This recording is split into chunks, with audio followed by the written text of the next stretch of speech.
দেখো বন্ধুরা, আজকে আমি নিজের বাগান থেকে অল্প শাক তুলে নিয়ে এসেছি। এটাতে হচ্ছে কলমি শাক, কুমড়ো শাক আর পেঁয়াজ শাক।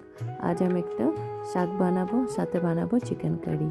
আর চিকেন কারিটা আমি খুব কম তেল মশলা দিয়ে বানাবো, যাতে যাদের ঘরে ছোট বাচ্চা থাকে, যারা বেশি মশলাপাতি খায় না, তাদের জন্য এই চিকেন রেসিপিটা খুব পারফেক্ট। তো চলো বানিয়ে নিই আজকে রেসিপিটা। প্রথমেই আমি কড়াইয়ে 2 চামচ তেল দিয়েছি আর 3টে মিডিয়াম সাইজের পেঁয়াজ কেটে নিয়েছি। এগুলোকে আমি ভালো করে ভেজে নেব।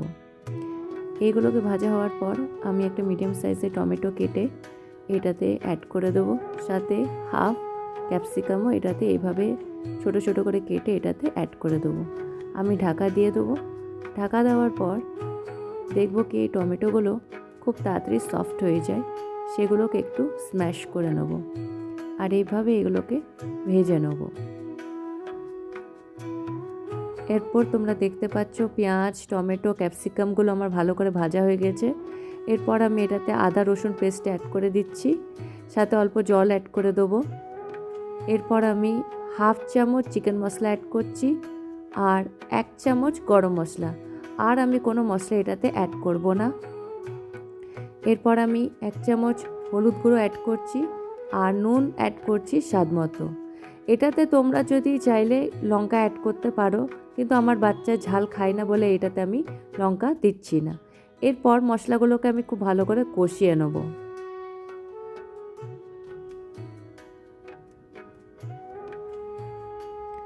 আমার মশলাটা মোটামুটি ভালোভাবে কষানো হয়ে গেছে। এরপর আমি চিকেন অ্যাড করে দেবো। এখানে আমার চিকেন 500 গ্রাম আছে আর চিকেনগুলোকে আমি মশলার সাথে ভালোভাবে কষিয়ে নেব। এরপর আমি 5 মিনিটের জন্য চিকেনগুলোকে একটু ঢাকা দিয়ে কুক করে নেব। 5 মিনিট পর এইভাবে চিকেনগুলোকে আরেকবার ভালোভাবে কষিয়ে নিতে হবে। চিকেনগুলো যখন ভালোভাবে কষানো হয়ে যাবে তখন আন্দাজ মতো জল দিয়ে দিতে হবে, যাতে চিকেনটা ভালোভাবে সিদ্ধ হয়ে যায়। এর সাথে আমি আলু অ্যাড করে দিচ্ছি। আপনারা যদি চান তাহলে আলুগুলো একবার ভেজে নিতে পারেন, কিন্তু আমি এখানে আলুগুলো ভাজিনি, আমি ডাইরেক্ট আলুগুলো অ্যাড করে দিচ্ছি। আর এইভাবে চিকেনগুলোর সাথে আলুগুলোকে একবার ভালোভাবে মিশিয়ে নেব। এরপর আমি চিকেন আর আলুগুলোকে ভালোভাবে মিশিয়ে নেব আর এটাকে 20 মিনিটের জন্য হতে দেবো, যাতে চিকেনগুলো ভালোভাবে সিদ্ধ হয়ে যায়। এরপর আপনি দেখতে পারবেন 20 মিনিট পর চিকেন আর আলু আমার ভালোভাবে সিদ্ধ হয়ে গেছে আর চিকেন আমার রেডি। এদিকে আমি শাকটা বসিয়ে নেব। তার জন্য আমি কড়াই 1 চামচ তেল দেবো আর রসুন দেবো। রসুনগুলো একটু ভাজা হয়ে যাওয়ার পর শাকগুলো দিয়ে দেবো। তাতে দেবো নুন, হলুদ আর সামান্য চিনি। তাতে একটু ভেজে নেবো। তারপর এটাতে অল্প জল দিয়ে দেবো, যাতে শাকগুলো সিদ্ধ হয়ে যায়। 10 মিনিট পর মোটামুটি দেখবো আমার শাকগুলো সিদ্ধ হয়ে গেছে। এরপর আমি শাকগুলোকে ভালো করে একবার ভেজে নেব।